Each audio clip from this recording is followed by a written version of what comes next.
MLS-ൽ കളിക്കുന്ന Argentine super താരം Lionel Messi Saudi pro ലീഗിലേക്കില്ല. ലയണൽ മെസ്സിയെ സൗദി പ്രോ ലീഗിൽ കുറച്ചു നാളത്തേക്ക് കളിപ്പിക്കുന്നത് സംബന്ധിച്ച് ഓഫർ സൗദി അറേബ്യ നിരസിച്ചതായി ഉന്നത ഉദ്യോഗസ്ഥനെ ഉദ്ധരിച്ച് സൗദി ഗസറ്റ് റിപ്പോർട്ട് ചെയ്തു.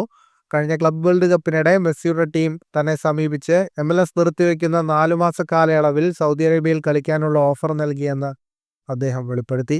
ആ ഓഫർ കായിക മന്ത്രാലയത്തിന് കൈമാറിയെങ്കിലും സൗദി പ്രോ ലീഗിനെ മറ്റെന്തെങ്കിലും മത്സരങ്ങൾക്ക് മുന്നൊരുക്കമായി ഉപയോഗിക്കാൻ ഉദ്ദേശമില്ലെന്ന് പറഞ്ഞ മന്ത്രി അത് നിരസിച്ചതായും അറിയിച്ചു. ബാഴ്സലോണയിലെ നീണ്ട കരിയറിന് പിന്നാലെ PSG-യിലേക്ക് എത്തുകയും 2023 PSG വിട്ട് മെസ്സി സൗദിയിലേക്ക് വരുമെന്നുള്ള അഭ്യൂഹങ്ങളും ശക്തമായിരുന്നു. എന്നാൽ 2023 Messi American major league soccer ക്ലബ്ബായ ഇന്റർ മയാമിയുമായി കരാറിലെത്തുകയായിരുന്നു. മെസ്സിയുടെ വരവോടെയാണ് ഇന്റർ മയാമി തങ്ങളുടെ ചരിത്രത്തിൽ ആദ്യമായി കിരീടങ്ങൾ സ്വന്തമാക്കുന്നത്.